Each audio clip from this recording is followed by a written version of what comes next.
Hi, you're listening to Java with Jen with your host, Jenilee Samuel. On this show, I bring the simplicity of hearing God's voice into everyday life in a no-nonsense, authentic, and super practical way. With coffee in hand and real life in our faces, let's do this. Hey, busy mama. I know you may have so many dreams bubbling in your soul, and I want to propose that podcasting could be a good way to get started. If you're a born communicator, a teacher, mentor, or you just have a message you want to get into the world, sitting behind a mic is a really low pressure, low risk way to get started and make a mark. I want to introduce my podcast Plan Mastermind. It's a 10-week journey designed for you with bite-sized steps that fit perfectly into your busy schedule. In just about 5 hours a week, you'll have your podcast live literally by Thanksgiving. No joke. I want to invite you to join my supportive, pressure-free space where you will be coached by me to unleash your message into the world. One of my recent students hit number 55 on the US charts within just 2 months of launching her show, and that's not easy to do. And another, working 70 to 90 hours a week, is already reaching listeners in almost a dozen countries. I've created the coaching experience that I really wish I had when I started, and I've packed it with secrets on creating, growing, and monetizing your podcast. Are you ready to turn your dreams into a reality? Let's chat. You can ask all your questions at javawithjenpodcast.org to book a call with me, because your voice deserves to be heard, and I want to help you build your dreams and make them a reality.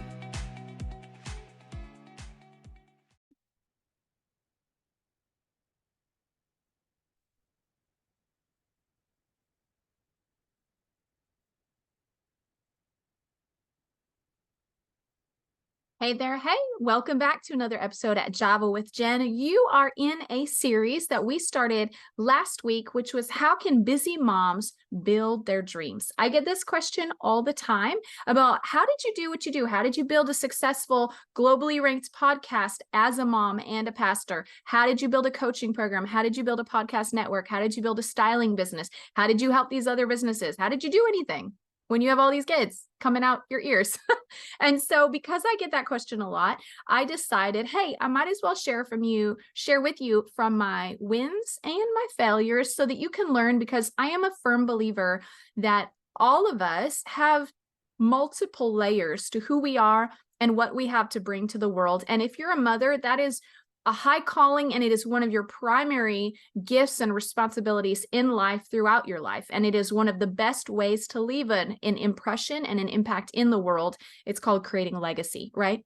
But there are other things we want to put our hands to, maybe other giftings that you have, other people that you want to serve, and finding out how to do that alongside motherhood can be kind of tricky. So I took some questions from you guys where y'all shared like, hey, here's some of the things that I'm kind of specifically wondering. I shared them on social media on Java with Jen at Instagram at Java with Jen. So if you don't follow me there, make sure that you are, because I'm very regular in my stories, and I'll put polls and questions and updates and all kinds of stuff in there. Even like life hacks and products that I love, I'll throw in my stories. So you definitely want to be following me on Instagram.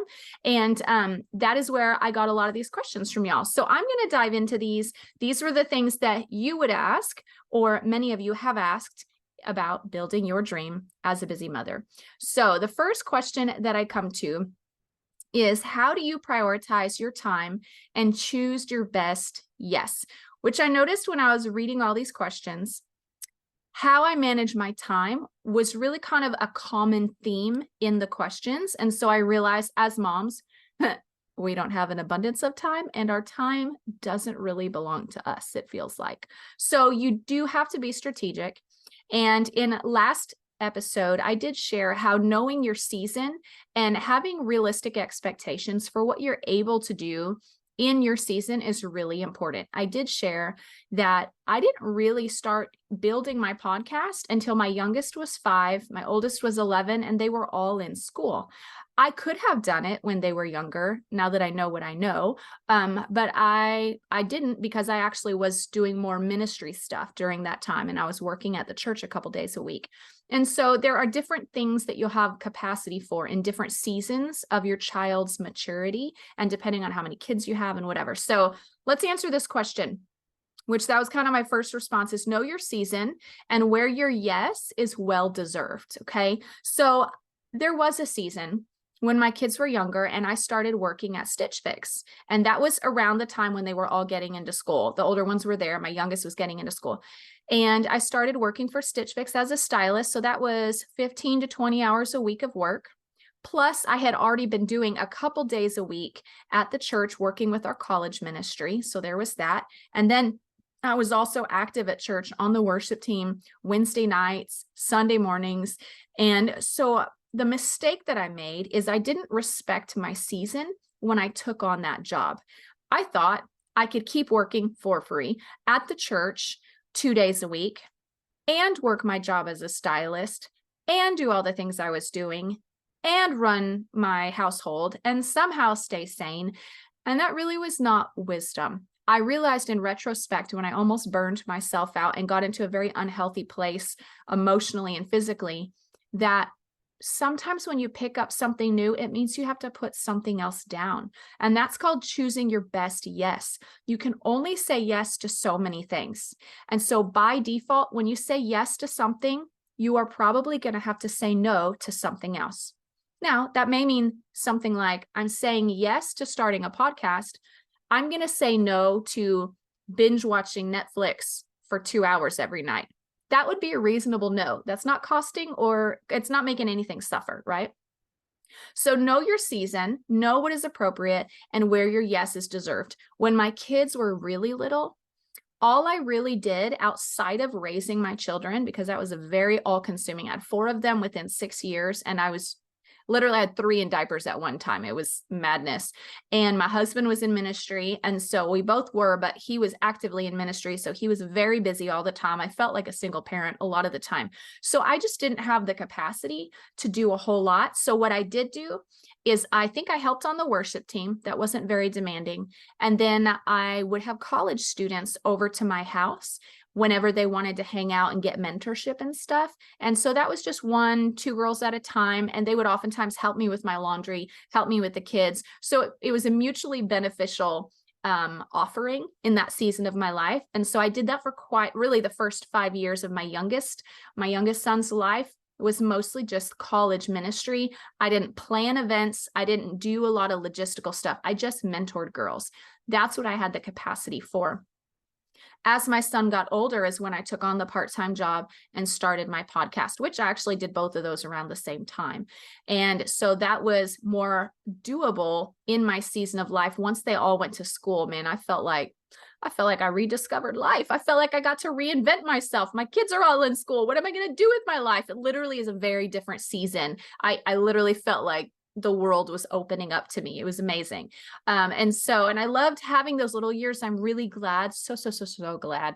When the kids were little, I was dying for some way to contribute financially to the household, but I didn't have a college degree and I didn't have the capacity to go work a job that was going to pay well enough to make it worth it with childcare expenses. And so back then I wished I could have worked, but in looking back, I'm so grateful that I wasn't building a business and that I wasn't working during that time, because my memories are of entertaining my kids, doing play dates with them, doing play dates with their friends, doing crazy backyard stuff to keep them busy.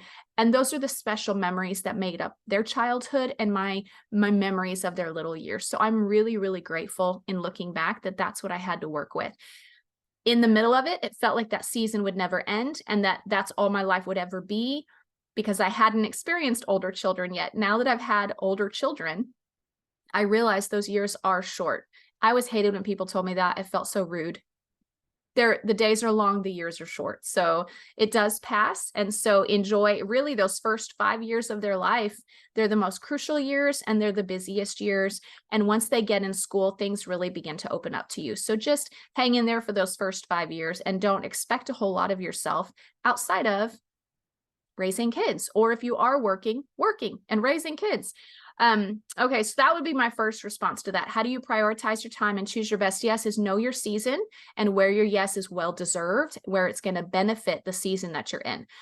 Secondly would be follow the favor and honor that is present in your life. So you have to be careful with this still, because there may be a lot of people favoring you and honoring you and saying, hey, help us with this. You'd be great at this. You'd be great at this. You still have to know, you have to pay attention to your gut, and your gut will tell you, like when you start to take on something that's beyond your capacity, your gut will have resistance. It'll be like, ooh, I don't think I can do that. You know, you need to pay attention to that. I did not pay attention to that. I kept talking myself past that. And that was actually very foolish, because that's how I got into burnout. So you do need to pay attention to your gut, but paying attention to what I meant by follow the favor and the honor is like show where the Lord is releasing his favor. Because sometimes the Lord will ask us to do something that feels like it's beyond our capacity, and he's doing it on purpose. He wants to stretch us. He wants to grow us. And so in those moments, we have to choose to believe, God, I believe your grace is going to be sufficient. So, but you have to do your part to be wise. If your time is very demanded, you have to make sure you're caring for your health, caring for your rest, and those sorts of things. Also, how do you prioritize your time and choose your best yes? Pay attention to what your giftings and callings are and prioritize those things. Just doing willy-nilly whatever looks interesting might not be the best use of your time, because it's not building you and the way you're designed, and it's not building necessarily possibly the call of God on your life. That's not to say that working as a waitress for a season doesn't have its place, but I'm just saying, if you have an abundance of options, prioritize the things that play to your natural giftings and the calling of God on your life, because you will be developing important skill sets in those spaces. Okay, so question number 2, how do you find time to get away and rest? I like this question because I feel like this is one thing I've actually done pretty well. There's plenty of things I don't think I did very well, but this I feel like I did pretty well. And so I don't like to feel like I'm overwhelmed with life. So I'm pretty good at being aware of what I need and stepping away. To me, it is important to feel good. You can't feel good if you're not exercising somehow, some way, exercising, spending time with people that fill you up, and filling your mind with things that feed your spirit and feed your soul. So that's part of knowing yourself. And that'd be my first response. You have to know yourself and be self-aware. You need to know when your tank is running low, and maybe you need to get away and get girl time, or maybe you need to go on a date with your husband, or maybe you just need to get away from anybody and everybody where no one is asking for anything, right? My family is from out of state. I mentioned this in the last episode. And so one thing that was very important to me when we first got married, I guess my husband didn't think about the fact that, hey, I'm taking my wife away from her family that she's very close to. I should probably take her to see her family. Well, that was not an important thing for him. And so he came from kind of dysfunctional family, so he didn't understand it being important. Let's go see our family. And so since it was expensive to take all of us, and he doesn't really care to travel, it was not a priority to him to go see my family. So in almost 20 years of marriage, he's taken me twice to see my family. So I decided early on, this is not going to happen if I'm waiting on him to make it happen. It has to be me making it happen, because it was important to me to see my family. And that was part of getting away and resting. And so I just built in as a tradition every summer, and my birthday's in July, so it works out great. My twin sister, I just say, I'm going to go see my twin sister for our birthday. And sometimes it's on our birthday, sometimes it's not, but I go and I see my sisters and my parents and my family once a year in the summer. And I don't take the kids, I don't take my husband. It's a me vacation, and I enjoy it. And part of the reason we don't take everyone is because it's just really expensive to travel with a family of 6. But I also want to enjoy it. You know, when you take your kids on a trip, it's not the same level of refreshing, because you've got to make sure everything's taken care of and do all the things. So that is one of my getaways. It's a girls' trip. Every single year, it's built in. Maybe you have best friends or sisters or family that you could get away once a year and go on a girls' trip. It may not be as long as mine. I go for 2 weeks usually. It may be just a long weekend, but building in kind of the tradition of something you can look forward to that is for you and for your health, it's just a good thing. So that's a major thing that I do. Other than that, on more of a small scale, when my kids were little, one way that I used to get away is when I would go grocery shopping. I used to do extreme couponing. So I would go like 6 places. So I would be gone for 3 or 4 hours. I really enjoyed that. Then I don't like it anymore, but I did like it then because it meant I could get out of the house. So I would do it when my husband could keep the kids, and I would take my sweet time and I would go wherever I wanted, and I would spend as long as I wanted, and I would get Starbucks, and I just made it time for me to kind of unwind. That was probably the most consistent thing I did when the kids were little to tend to me. And some would argue that's not really resting because you're still grocery shopping. I know, but I didn't hate grocery shopping then. And it's still, I don't know, it just works for me. So do what's going to work for you. Another thing I did when the kids were really little is we would do once a month mom nights with friends at church. It was just something I came up with. I was like, a bunch of the girls, we were all the same age bracket. We all had young children. I said, hey girls, let's all get together at so-and-so's house on Friday night. Let's meet up at like 8 p.m. And we would stay there till literally 2 a.m. sometimes. And we would bring snacks and we would just make coffee and sit around and talk for like hours. It was so fun. It was so much fun. We would do facials. We would sing songs. Sometimes we would dance. We did like a little baby showery thing for me one year. And it was just a lot of fun. And I didn't realize how much that fed all of our souls until I left that church and nobody else initiated that. And friends would be like, I miss our mom nights. No one hosts those because you left. And I was like, oh. And so that was actually really meaningful. That was about once a month, every 6 weeks. Another thing that I did is when I had mom friends who had little ones, every single week, I would build in play dates because my kids were not in school yet. And keeping them occupied during the day was crazy.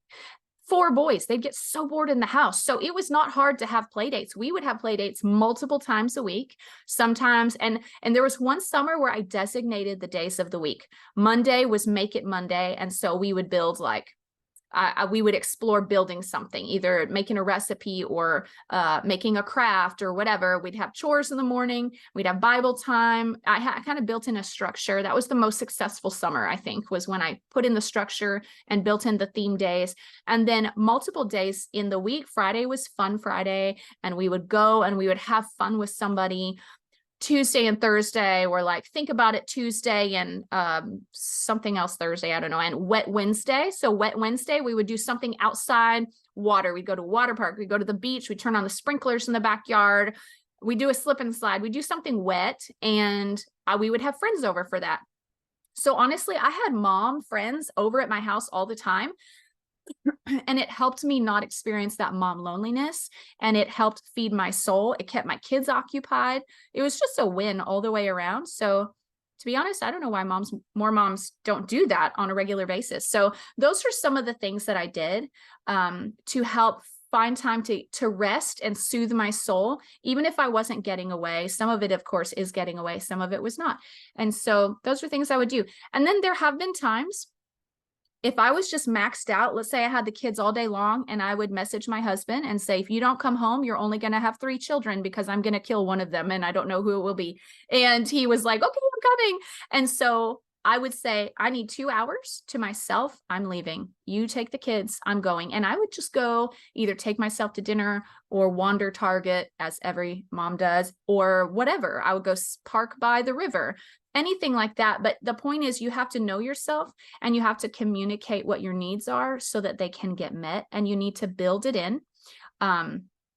You can even build in morning workouts. I had a friend who'd come over and we would go walking on like 3 days a week or something. We'd get up a little earlier than the kids and we would walk the neighborhood, and it built in social time and a workout. It was really great.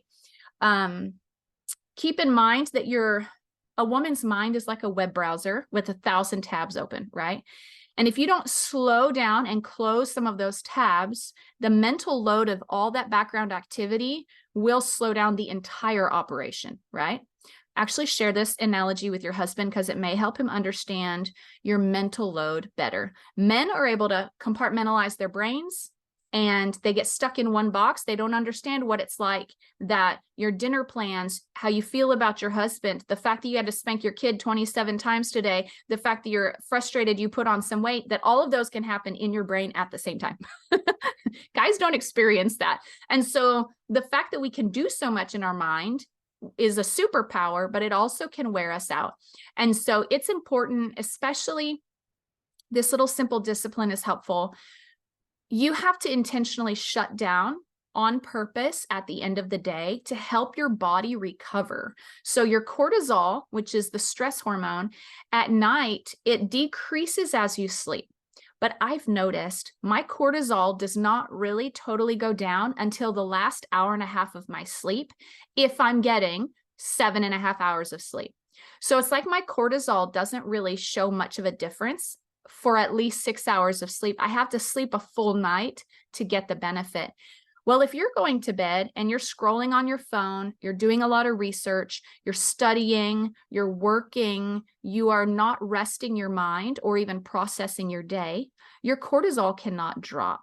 And so it's important to take, 30 minutes before bed, maybe even the hour before bed, go on a little walk, a 10-minute walk. That's very, very de-stressing. Sometimes Stephen and I will do that once the sun is down and the kids are in bed. We'll just go on a little 10, 15, 20-minute walk to kind of unwind a little.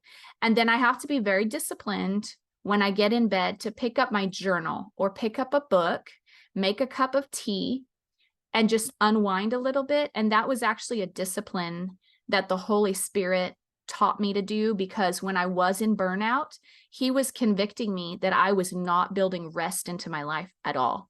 I was working all the way up until 10:30 in bed. I would close my laptop and lay down and go to sleep. And so my brain never slowed down. My brain was never able to process the day. My subconscious mind was spinning with data and information while I slept. It was not courteous to my body or my soul.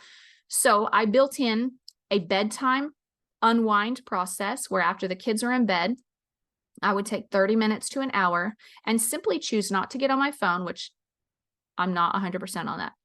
I suck at it sometimes, just being honest. But when I'm intentional, I'll make a cup of tea, get my journal or my book, write down my gratitudes for the day, process the day, read a little bit of scripture. And that is one simple way that you can build in time to rest and to unwind your soul. It's very, very, very important. Okay, question number 3. How do you work in ministry when your husband may not be on the same page? That's a good question.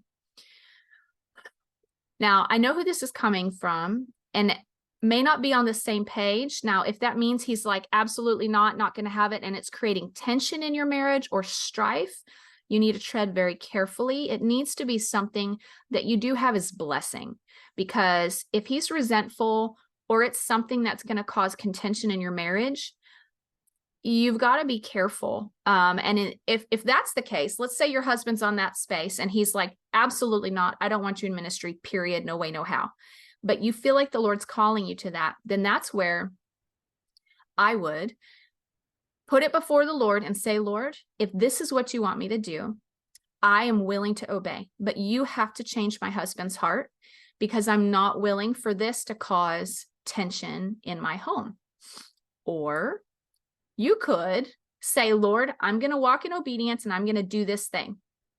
And I'm going to trust you to change my husband's heart because I'm going to obey you first. So you can take either path. You need to go with what you have peace about, because you do want to be careful. Ministry, your first ministry is to your family. And so it's not a very good message to the world if you're involved at church, but your family, particularly your husband, is resentful of the fact that you're in ministry. But there's that dynamic of the fact that we obey the Lord first. He's our primary first place that we obey. And our husbands are human and they can be out of step, out of sync with what the Lord is asking of us. Or maybe your husband's unsaved and he doesn't understand. So that's why there can be two different directions you can go with this, which they're still similar, still related. They still involve obedience. But I think if your husband's not on the same page in that he just doesn't understand it or is like, I don't care, I don't want to do it, that's okay. You guys, it's okay to be different from your husband. I used to think that we would need to have the same vision and calling on our lives to work together. But the truth is, husband and wife, their lives just need to be compatible. I mean, if my husband felt the need to live overseas on missions, and I'm like, I'm called to America, well, that would be a problem, right? However, if we both have a heart to do ministry, like right now, my husband and I kind of do different things. He is on staff pastoring at our church. I'm technically considered a pastor. However, I don't really carry any pastoral responsibilities. And I've set it up that way. Well, they set it up that way, but they set it up that way because I'm not paid staff. So they don't have the right to place a demand on my time because I'm not hired staff. My primary responsibility is caring for my family and providing for my family, which comes by running my businesses. And so right now I'm primarily a business person while my husband is primarily a minister. Ministry is in me and it will come out, and I volunteer at the church in the capacity that I can.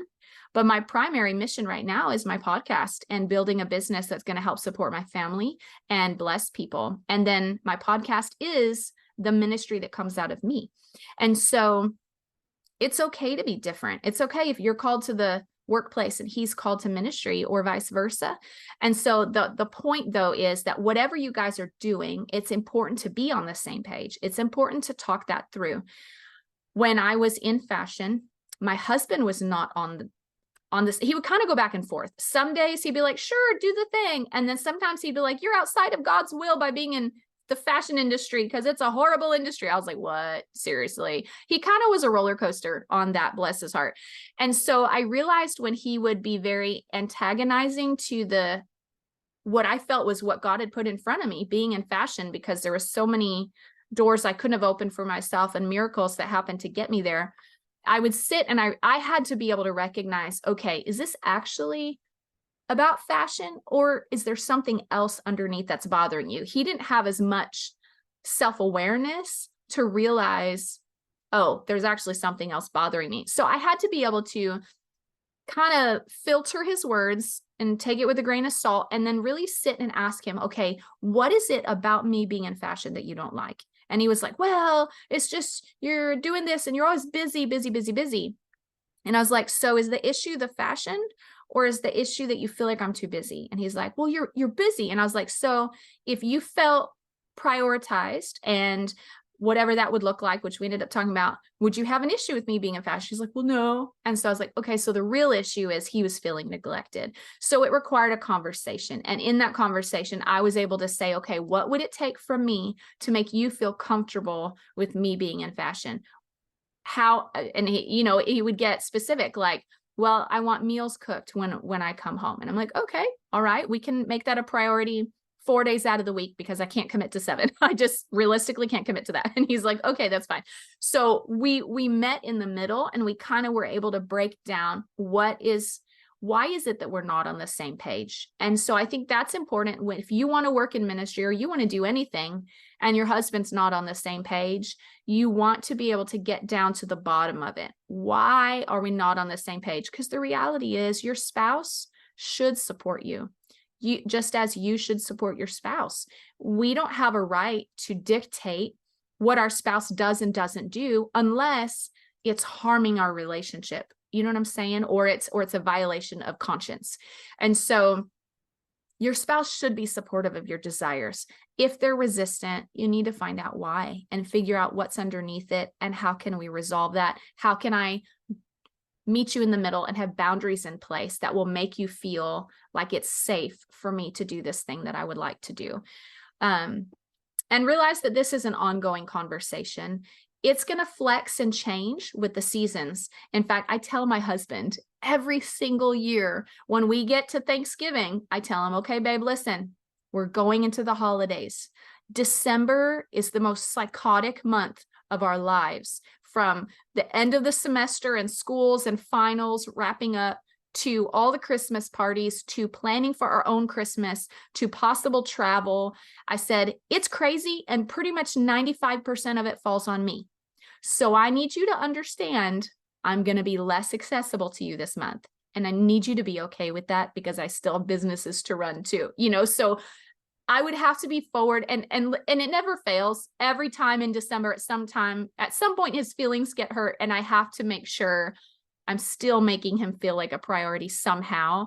But I do have to keep talking to him and say, hey, listen, it's just the season. December's crazy. What can we do to kind of touch base? And so we try to build in family time and protect our schedules as much as possible during the craziness of that month. So the point being, whatever you're doing, if you and your husband are on different projects, you just need to be communicating. You need to be open and honest. You need to ask for their honesty. You need to help them get self-aware. Sometimes husbands and men aren't quite as self-aware as women are, and sometimes it's the other way. And so if he's, hating on your job when really the job's not the issue, it's the feelings of neglect, then help him hone in on that. And that way you guys can get on the same page. That's very important. Okay, number 4. We're going to bust through these. Number 4, if I feel called to travel and speak, how do I help my husband be on board with that?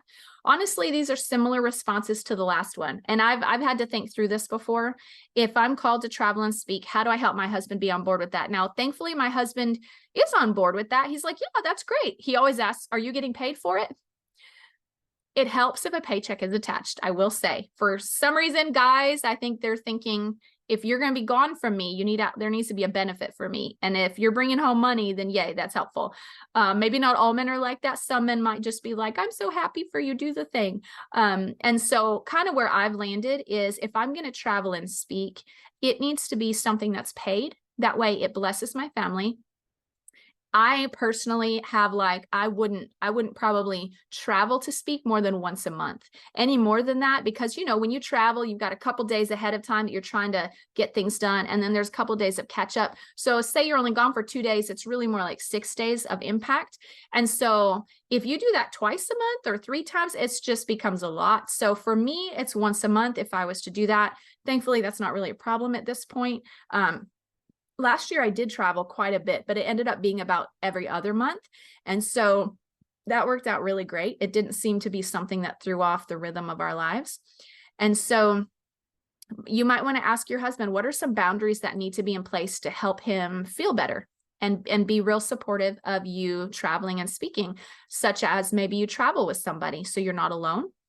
It's just always a good idea. Not traveling more than once a month, or whatever pace feels doable for your family, making sure you get paid such and such amount. Maybe that you don't book anything on top of important dates like the kids' birthdays or your anniversary. You just got to ask yourselves, what boundaries need to be in place to make this a blessing to my family? That way my husband can be supportive, and it's something that I don't look back on and say, man, I wish I wouldn't have given away so much time, because your family, again, is your priority. Psst, hey, it's Jen. Have you ever listened to one of the episodes and thought to yourself, oh, I wish I could leave a response to that, or I wish I could leave feedback or ask a question? Did you know there's actually a way to do that in Spotify now? I know, it's super cool. So if you head over to Spotify and search for Java with Jen podcast, or Java with Jen, Hearing God's Voice for Everyday Life, you may have to search all of it.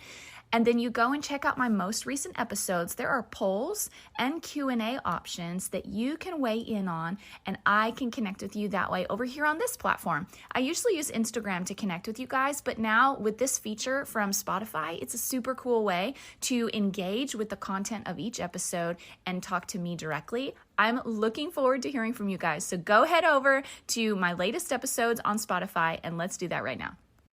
Okay, number 5. Sorry, I've done 3 interviews today, so my voice is getting dry. How do I choose what to do at home versus outsourcing and hiring, and not let ministry affect home harmony? Let's see. I'm guessing this is for someone who maybe you're busy. I'm guessing maybe ministry could also be business, like whatever you're doing outside of the house. I'm going to be very honest about this. You have to realize you have limited energy for the tasks in your day. Raising a family, keeping a house clean, and feeding your family. And then if you do the budget and the finances, that's enough to keep you busy as a full-time job, more than full-time. So if you're going to work outside the home, or you're going to do ministry in a really substantial way, or you're going to build a business, run a podcast, whatever, you need to keep in mind either how to be more strategic with running things in the house, or seriously consider which tasks can be hired out, such as cleaning the house. I feel like that's a really easy one to hire out, unless you're just very particular. I feel like that doesn't feel so personal. It's lots of people have people that come clean their homes. Cooking the meals, maybe that means if it's harder for you to do all the meal planning and prepping and whatever, maybe that means you do one of those box subscriptions where they send the meals to you, or maybe you buy the pre-made meals at H-E-B. Maybe that means you meal plan once a month for the whole month, and that way it's all out of your head. Maybe that means you have a good friend who does it. Maybe it means you do emails.com, where I think it's like you can, emails.com writes the menu, and then they can have it just buy all your groceries at Walmart pickup. I think it's built in like that, emails.com. And so there may be different things that you can do, but figure out which tasks that you're willing to delegate and designate. I have a friend who she has someone else who homeschools her kids. It's a nanny that comes in and homeschools their kids while she works full time. And that's just what they have worked out. It works really well for them. And so that's something that she outsourced/hired because her kids are little and she doesn't want them in the public school system. And so the point of not letting ministry disrupt your home harmony and doing all these things means that you do have to be forward thinking. It shouldn't cost the family, although I'll just be honest, there are seasons when there's just give and take. And it helps with my husband if I just let him know, hey, I'm in a launch phase right now. I'm launching my mastermind, and I'm going to be doing a lot of interviews. I'm going to be doing a lot of promotional stuff. I might miss Wednesday night church, or because I need the extra hours to work, or let's prioritize Saturday morning coffee together. Let's prioritize whatever. And so you just have to be kind of forward thinking. If ministry is affecting your home harmony and ministry is creating tension in your home, something is out of order. It could be that your husband's not on board and he just won't get on board, and you need to find out why. But it's important to realize, like, I know we want to do things outside of the home. And so you need to find out, Lord, if this is something I need to do, then please let this be able to be something my husband can get on board with. Now I did, when I was in fashion, it was something I had to just obey the Lord with. I surrendered it many, many times. And the Lord kept saying, this is where I want you. This is where I want you. This is where I want you. And my husband would flip-flop about it. And so there was times when it created tension in our home. But again, like I said, it came down to that it wasn't so much that he didn't want me in fashion. He just wanted me to prioritize my time better. And I found that was able to be done if I made sure that he was getting the attention in the bedroom that he needed, and that we were having one-on-one time together at least a couple times a week. Saturday morning coffee and talking at the end of the night, just whatever it was, checking in with him throughout the day. He's quality time. And so I needed to protect that. And I needed to make sure the house stayed clean. If the house feels chaotic, it drives me crazy, but it also makes them feel like I'm not caring for them as much. And so I just had to learn how to prioritize the things that sent the messages to them, you're my priority. And when you figure what that is for your family, build those things into your calendar, like put them on your calendar. That way it's a reminder to you, this needs to happen. And that will help alleviate a lot of the tensions that will come up from life just snowballing out of control. Okie doke. Number 6, what are some practical steps to get started in business or ministry? Ooh, I like this question. Well, one practical step is very personal to me is if you want to start a podcast, coach with me. I can help you start a podcast. When it comes to getting started though, what I would recommend is whether it's business or ministry, you have to take inventory and figure out, what is it I'm passionate about? What am I good at? Very naturally, what naturally flows out of me? What do people come to me for? Do they come to you for ministry, or do they come to you for business? Do they come to you for some kind of coaching? Do they come to you for a certain service? Then pay attention to that and just take inventory. What is it that you daydream about helping with? What is it that you daydream about doing? Pay attention to that. Look at what your strengths are. What brings you joy? Are you good at writing or communicating? Some people will be better at writing than communicating. I am actually pretty decent at both. And so, but I feel like my strength is really in my communication. And so I went podcasting rather than blogging. I do have a blog, but it is not the passion of my life. It's kind of like the junk drawer of my life. I throw things there, and if people read them, awesome. Are you a good seller? Like, are you great at sales? Do you just get excited about helping people sell their things? For a season, I was realizing, like, I'm a megaphone. I really am good at taking my skill set and putting it up to people's mouths and helping their voice go further. I don't know what you call that, but I'm like a megaphone. And so I realized, like, for a while, I did marketing for other companies. For a while, I mean, I do a podcast, and then I do fashion. And the fashion was kind of a way of helping people display their voice of their personality on their clothes. And so figure out what you're good at: pastoring, engineering, talking, building, consulting, whatever. And then begin to ask the Lord and brainstorm, how can you turn this into a service to others and build wealth with it? There are so many ways you can make money online. Some options, if you're a stay-at-home mom or you're a mom who wants to create a side hustle, there are so many options out there. Things like e-commerce. Let's say you have a love for fashion and you want to create an online boutique. There are ways to do that. I recommend, if once you hone in on kind of what you want to do, get on YouTube and start looking up videos, how to start an e-commerce store, how to start an online boutique. And you can even put in how to start an online boutique for free. And those will give you the tools that are more affordable and more accessible. You're going to do a lot of learning, but you can do it. Now, if you want to start a podcast, seriously, let me help you shortcut the learning curve. Sign up with me. It starts mid-September. I would love to have you as my student. We'll get your show up in 10 weeks, and it is designed to help you do it alongside of raising your family or working a job. So that's how I would recommend. Now, if you want to get into ministry, I am called to ministry. I've always been called to ministry, and I've been working in the church the whole time we've been married. When we were in college ministry, that was probably the most fulfilled season that I had.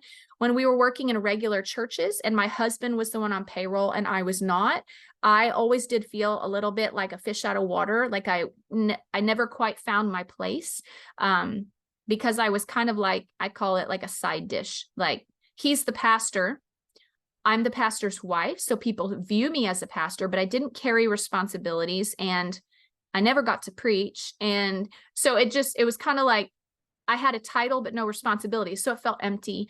And so I felt very frustrated. So that's why I started a podcast, because I want to use my gifts, right?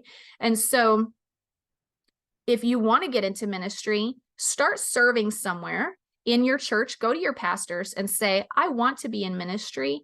I want to develop my gifts. How can I do that in the capacity of serving at church? And that's if you're maybe in the space of, I don't really know what I want to do, but I want to develop somehow. Serving is the best way to discover it. I have served in probably every department at a church known to man. Not bookkeeping. I never worked in the accounting office. I will say that. But it helps me to realize where my skill sets were and to develop certain skills and to develop understanding of what goes into it. I remember in Bible school, it was a joke then, but it's very real. Half of the training in Bible school was setting up and tearing down chairs. And we thought it was such a waste of time. And now that I'm a pastor, every time I set up and tear down chairs, I'm like, well, they did prepare us for this, didn't they? And so if you want to get into ministry, it depends on what you want to do, but serving in your church is one of the best ways to start. If you know what you want to do and you're just looking for an outlet, then start Googling, or you can even, sit down with me. I would be happy to brainstorm the different things that I've seen done or ways you can get it out.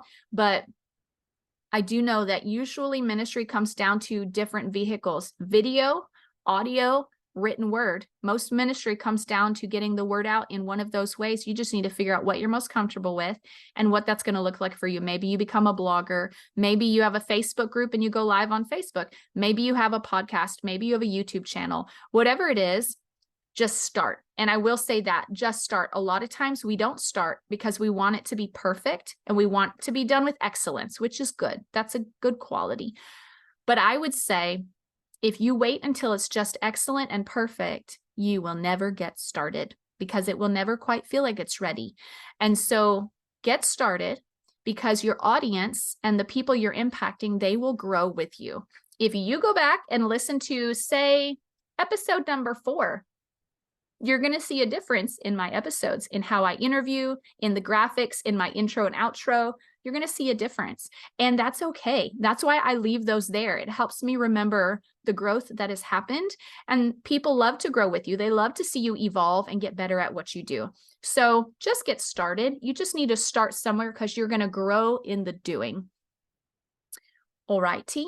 Number 7, what are some boundaries that you've given yourself to protect your rest and take care of the family? I've kind of hit on this a fair bit, but some of the boundaries are,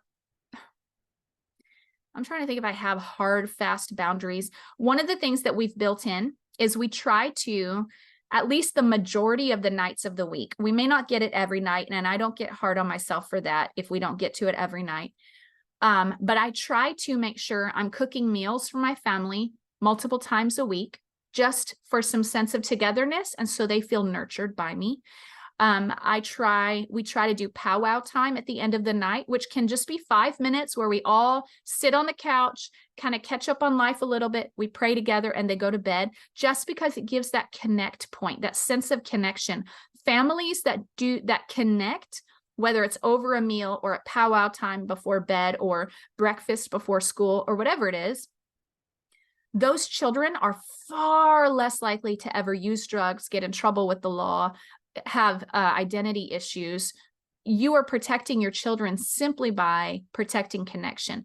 I also try to make sure that I say goodnight to the boys every single night, go in and I kiss them, pray with them, something simple like that. It gives them the opportunity to talk for a few minutes if something's on their heart, or if they have questions. And we've had some really great conversations about the Lord and about life in those goodnight conversations. When they leave, in fact, I've had to get on to my boys about this and help them understand, when you leave the house, come find me and say goodbye. It sounds silly, but that sense of those little touch points throughout the day when you're connecting, those things matter. I try to also text my boys if I find something funny online. I'll send them the video and be like, oh my gosh, this made me think of you guys. Little things like that tells them, I'm thinking about you. I know you. I see you. I love you. And of course, I try to communicate those things all the time. Like, you're the best son ever. I'm so proud of you. And using words that are affirming to them. Those might not sound like boundaries, but they are boundaries, because they're proactive boundaries and practices that I've put in place to try to build my children so that they feel taken care of. And that's a way that I help take care of the family that doesn't place a lot of demand on time. Those are simple little things. And then, so boundaries to protect my rest. I do prioritize a Sabbath. Because I'm a business owner, I can sit down at my computer and work literally any time of the day or night. There's always something to be done. And so I have to intentionally protect 24 hours. I'm not working in this 24 hours. And if I start to want to, I say, no, Jenilee, God honors the Sabbath. And one thing that made me realize, and I'm going to share this with you guys because I feel like the idea of the Sabbath has kind of gotten lost in modern day.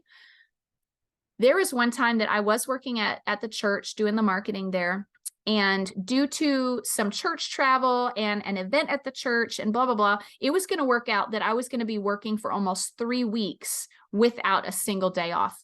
And at that point, I really needed my paychecks. You know, I wasn't, we always need our paychecks, right? But it was just important that I didn't have any less coming in. And so I messaged my pastor and I was like, hey, because of this church weekend event, will I be able to have this day off at the office? He said, no, you're a part-timer. You're going to have to do your hours. And I was like, what? So I was very frustrated. And I realized, you know what, Jenilee? I mean, that's fair. You don't have time off built in when you're a part-timer. And so I said, Lord, and so at first I got mad because then I felt like a slave to my paycheck. I literally felt like a slave for a little bit. And I felt a little powerless. And then I realized, I said, you know what, Lord, the Sabbath was your idea. So Holy Spirit, I'm going to take that day off of work. I'm going to just let them know I'm not coming in. I'm going to take that day off of work and I'm not going to get paid for it.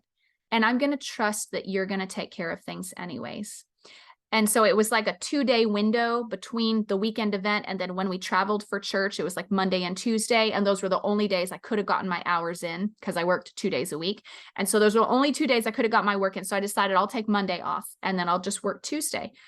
Well, then the pastor came back and he said, hey guys, I'm going to be giving you guys Tuesday off. You can all have it paid, even if you're part-time. Thank you for working at the church this weekend. And so I said, oh, that's amazing. Now I get a paid Tuesday.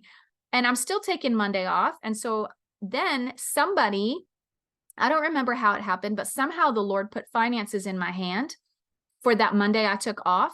And so I ended up between the day I was given off and then the money that came to me, I don't even remember how, I ended up making almost twice what I would have made if I had worked both of those days because I made a decision in my heart to honor the Sabbath. And I say that because you need to honor the Sabbath. God built it in because he knows how we're built. He built us to need a Sabbath. God himself took a Sabbath. Who do we think we are to think we don't need a Sabbath, you know? So 24 hours is what is required of us to take off and not work, not toil. And so I try not to run errands all day for the kids. They are real good about running me to death. And I will tell them, no, it is my Sabbath. I'll maybe run errands for 2 hours, but no, beyond that, I'm resting. And I will find things to do that refresh my soul. So that is one boundary I have given myself to make sure that I am resting. Another idea of how you can protect rest and take care of the family is you need to reverse engineer your calendar with what is top priority first. So look at your calendar when it's a fresh month and build in the important things. Are there family nights? Is there a holiday that you have holiday scheduled? Is there a birthday? Is there date nights? Build those things onto your calendar first. Maybe your kid has a field trip and you want to go with them to have some time with them. Maybe you're taking your child on a date. Whatever it is, build it in first. And then with the rest of my calendar, I time block what is going to be done. So I time block out Wednesday night for church, unless I have to miss it for some reason, or I time block Sunday, I time block my Sabbath. And then with everything I do have to do, I time block those in. And then I say Mondays, I work on my podcast so that they're ready to go by Tuesdays. Tuesdays, I work on my marketing. Wednesdays, I do my coaching program, you know, whatever it is. I time block in, these hours are designated to this. I time block in working out, because the Lord has put on my heart the need to be a good steward of my body. And so I need to go to the gym at least twice a week and do a couple of workouts 2 other days a week and do some stretching and walking the other days of the week. And so that has to be built in. And so I build in, I time block my bedtime and my wake up time and my quiet time. So building those things in, your life won't always obey your calendar.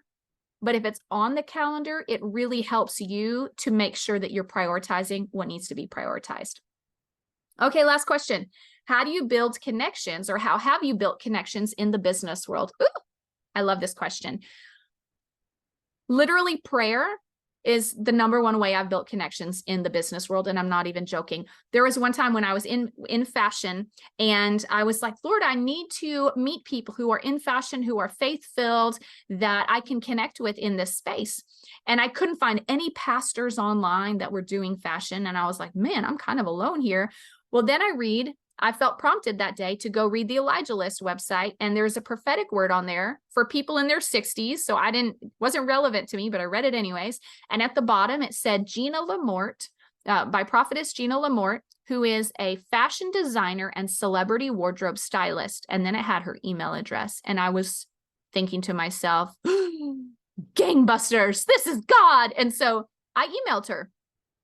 Gina never emailed me back. So I was disappointed, but I was like, well, Lord, that's okay. I'll just trust you if I need to be connected to her. Well, I noticed about a month later, maybe 2 months later, she started following me on Instagram. I thought maybe she finally read the email and is not good at email, so she decided to just start following me. Turns out one of her friends, and it was around when we flooded with Hurricane Harvey, one of her friends saw one of my posts about Hurricane Harvey and forwarded my post to Gina and said, Gina, you are going to love this girl's story. It's heartbreaking, but what the Lord is doing is so beautiful. You need to follow her. So Gina started following me. Well, then I reached out after we were friends on Instagram. I reached out and I began a conversation with her in Messenger, and we began to realize the connection that we had that started with me reading that article. Well, then last year I ended up in New York to rescue a friend who'd gotten caught up in a cult or something. And Gina, turns out, lived only 45 minutes from where we were and was on the way home. So we went a little bit out of our way, not really. And I got to meet Gina for the first time. And we have been friends online for years, 5 years, and we finally got to meet. And so I was very excited, but that is one way that the Lord connected me. Another way that I've built connections in the business world is you have to be assertive about reaching out. I am friends with the owner of Prosperity Denim, and she has like 5 denim lines or whatever. And I'm friends with her because I would post and tag online whenever I would use their stuff. And I built a relationship with her social media manager because she loved my content I was sharing. And sometimes she would ask for me to take pictures and send them content for their social media page. Well, then when I realized they were in Los Angeles, I took the initiative and I said, hey, I'm going to be in Los Angeles. I would love to meet you guys or see the headquarters or the warehouse or whatever. I would just love to kind of lay my eyes on everything. And she said, well, let me talk to Michelle. So she contacts the CEO, the owner, and Michelle said, sure, let me carve out 2 hours in my calendar and I'll take you around and tell you our story. So she hosted me for 2 hours in Huntington Beach. It was a beautiful space. She was precious. And when we left, my sister said, Jenilee, that was like talking to you in 10 years. That's crazy. She and you are so similar. It was really funny. But I say that, like even other podcasters, people where I see their shows or I like their content online, nowadays, the world is so much smaller and you can connect with people simply by reaching out. Same thing on social media. There was one gentleman I had on my show. His name's Manuel Reyes. And he's the husband of Angela Johnson, the comedian who does Bon Qui Qui and the nail salon. Anyways, so I started following him on social media after I saw him and his wife in a movie together. I think it's called Mom's Night Out. And one day I saw him posting on Instagram. Now I had my intercessors pray the day before. I said, I would like to meet a celebrity and have them on my show as a guest. Could you guys be praying that the Lord connects me to a celebrity? And they said, sure. So the next day, Manuel's posting about podcasting. I start answering his questions. So he and I started a conversation on Instagram, and I gave him as much value as I could, as much feedback as I could. At the end, I said, Manuel, it's funny. It's actually been a dream of mine to have you and your wife on my podcast. Would you be interested in coming on my show? And he said, I can't speak for her. She's busy. She's on tour, but I'd be happy to come on your show. And so he did. He was my first celebrity interview. And he said, even Angela was asking him, what's different about this podcast? Why did you decide to be on this podcast? You get invited all the time. And he goes, I don't really know. I don't know. I just felt like I needed to say yes. And I was like, that's the Holy Spirit. And so I reach out and you build those relationships. People are people everywhere. And if you want a relationship, you just got to build it. The Bible says that he who has friends is himself friendly. And that applies to the business world. And so networking is key. The difference, I read this one time and I'll end with this. The difference between a millionaire and a billionaire is how you handle your relationships.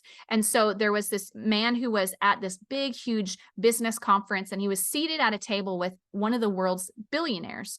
And he said he was very humble. And he asked him, he said, sir, may I ask you a question? I just have one question. He said, there are some men who are millionaires, but you're a billionaire and you were a millionaire at one point. He said, what would you say is the one key that makes the difference between a millionaire and a billionaire? And he looked at him and he said, that's a very smart question. And he said, the one thing that is key is how you can handle, nurture, and maintain relationships. He said, nothing in life comes without relationships. It's all about who you know and who they know and how you have nurtured that relationship. And so networking, not just for yourself, but networking to care for and serve others is the key to expansion and growth. And that just really stuck with me. But it applies in business, it applies in ministry, it applies everywhere. If your priority is to serve people, and that's how I built these relationships, really. Prosperity Denim, I was serving them by creating social content. For Manuel, I was serving him by answering his questions about podcasting. For Gina, I was serving her through praying for her and different things. And I was creating content that was inspiring to her. So, and then as we built a relationship, I was able to serve her more by praying for some specific things that we saw the Lord answer, multiple things. And so serving people is the key to having relationships that matter.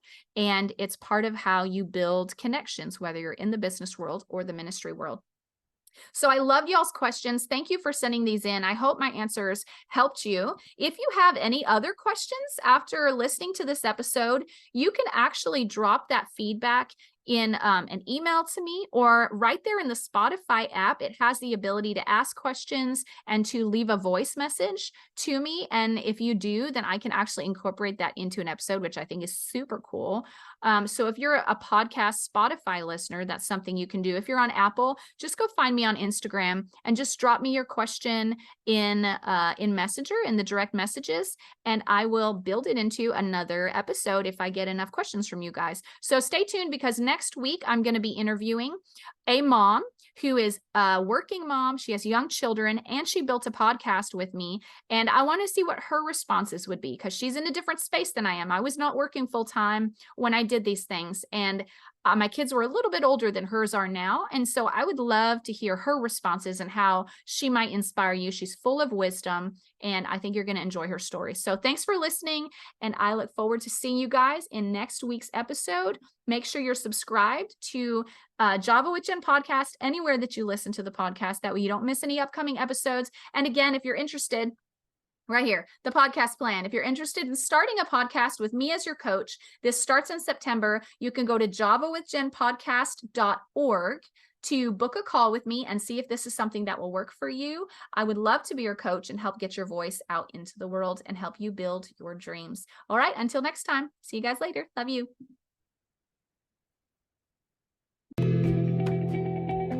Thanks so much for tuning in to today's show. Listen, let's stay connected. Come follow me on Instagram at Java with Jen, where you can follow the latest and say hey. It's a really great way to stay in touch. Many of you have also asked how you can support the show. You can make donations through the Anchor app or on Patreon, or of course by sharing, rating, and reviewing on social media and iTunes as well. Your heartfelt feedback always reminds me why I do this. Also, don't miss our merch store, where you can get super cool Java with Jen swag and coffee. Find it at javawithjenmerch.com. Until next time, remember, hearing God's voice is simple, and He wants to be a part of your everyday life. See you next week.